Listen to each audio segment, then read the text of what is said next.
Hello, I am Michael Price, and today we'll be learning about Luxembourg today for my AP World History video project. Now, some of you may be wondering, what is a Luxembourg? Where is it?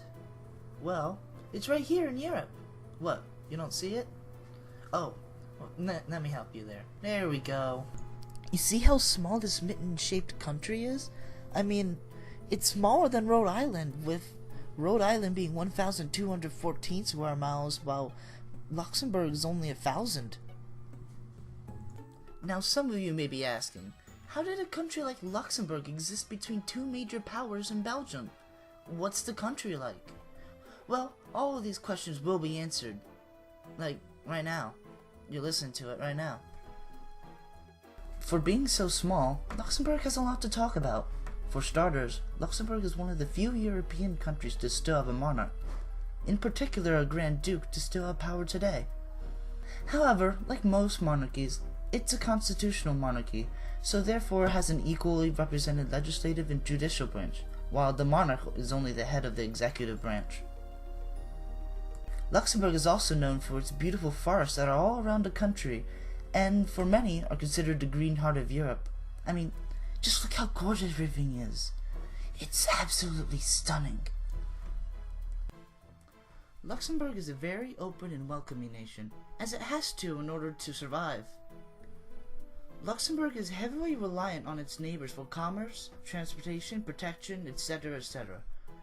Because of this, Luxembourg has also become a founding member of many economic communities such as NATO, EU, the UN, and Benelux, and are very progressive in economic and peacekeeping organizations. They have one of the highest standards of living in the world, with a GDP per capita of $100,000. This basically means, on average, a Luxembourg person makes $100,000 a year. Compare that to the US average of $57,000 per capita. Most of the people in Luxembourg in the 2001 census identify themselves as Luxembourger, which is about 63% of the population. There are also surprisingly 13.3% Portuguese, 4.5% French, 4.3% Italian, 3.4% Belgian, and 2.3% German, with the rest being others. You know what's confusing? The fact that 13% of the population is Portuguese. Like, out of all the countries, Portuguese? Really? You mean that country over there, not even near Luxembourg and not even close to their culture, takes place of 13% of the population? More people are coming in from Portugal than all of Luxembourg's neighbors combined. Now it's on to geography. Luxembourg's geography can usually be split into two different parts: the Oostling, which covers 1/3 of the north of Luxembourg, and the Gootland, which is the southern part of the country. The Gootland, which means good land, is where the capital, Luxembourg City, is located. The Oostling, which is usually seen as the more country part, is very sparse when it comes to population. Only about 4,800 people live in this region, and is often used for farming, even though the soil there is not that arable. By climate, Luxembourg has a more temperate climate like all of its neighbors, which means it rains frequently and has all of the seasons. The average temperature in July is around 64 degrees Fahrenheit, while in January's average is as cool as 13 degrees. Now that we know enough about Luxembourg as a nation today, now we're going to answer the question of how did it get here? Why is it like this today and not a part of other countries like Germany or France, which are nearby? We begin our journey at 53 BC, when the Roman Empire took over the Luxembourg area and became part of the province of Belgica under Roman rule. Before the Romans ever showed up, however, there had been people called the Celtics living in the area. Celtics ruled the Luxembourg area as if it was a tribal kingdom rather than anything seen from the Roman Empire. Under Roman rule, the area around Luxembourg became more developed, as the Romans built roads, towns, forts, and temples to bring Luxembourg into civilization. From the Romans, the Luxembourg people picked up the Latin language and writing system, which was used in common practice until the end of the Roman Empire, where the Luxembourg area would be taken over by the Franks, a German tried in around 400 AD. Under the Frankish rule, Christianity would spread like wildfire in the area, along with the spread of the German language and culture to Luxembourg, adding into the diversity of the area.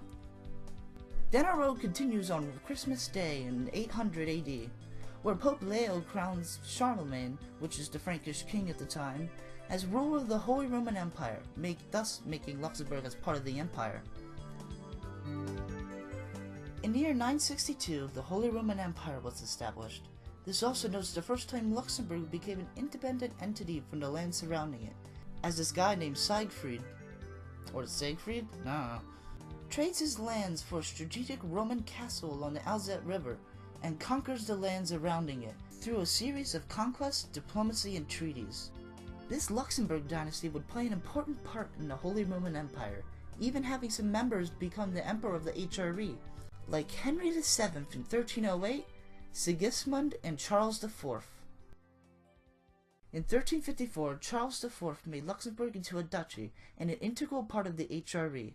However, by 1443, Luxembourg would be forced to cede their land to Philip III, the Duke of Burgundy, and thus, sadly, end the independence of Luxembourg and the long line of rule under different great powers.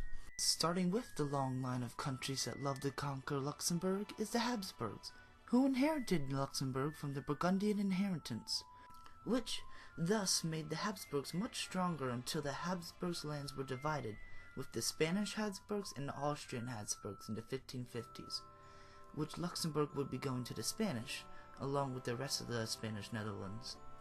During the 30 Years' War, at first Luxembourg got to be mostly neutral, while the Catholics and Protestants were fighting over which religion was better, until 1935, when they realized they're in the middle of Europe and get trampled over by the French joining the Protestant side, even though they're Catholic.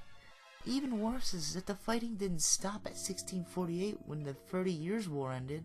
Instead, they got to fight another 11 years until the Treaty of Pyrenees, where they even get to lose land to France. Now left as a besieged mess as it was, the only thing worse that could happen is...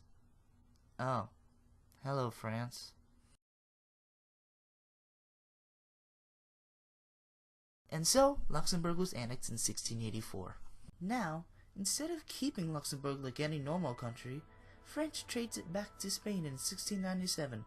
Then it goes to Austria for a while, then back to France again when Napoleon felt like taking over all of Europe, and lost even more land to Prussia in 1815, and eventually went to the Netherlands. Under the Dutch, Luxembourg was treated like dirt, as did all the other countries the Dutch conquered, like Flanders and Wallonia. So obviously when Belgium decided that the Netherlands sucked and revolted in 1930, Luxembourg helped. In 1931, the great powers decided that Luxembourg needed to be split again and to Belgium, and had the rest of the lands that looked suspiciously like a glove to be autonomously ruled by the Netherlands. Over time, Luxembourg shifted into an agriculture we need to survive mentality. And at around 1866, when the German Confederation was abolished, Luxembourg finally became an independent country again, into an industrial one, after being forced into the custom union, an economic union led by Prussia, and brought Luxembourg into the industrial area. Yay! Now that we're out of the industrial era, now it's on to the World Wars. In both World Wars, Luxembourg would declare themselves as neutral in the fighting, until being brought in because they're literally in the middle of the action. After World War I, Luxembourg would be forced to stop trading with Germany, and had to find a new trading buddy. After being sadly turned down by the French, Luxembourg decided their best friend was going to be Belgium. During World War II, Luxembourg would be invaded by Germany again in 1940, and being forced under strict rule under the German Reich. During this time, anything that wasn't German would be banned, especially the French language, until 1944, when Luxembourg was liberated by the Allies.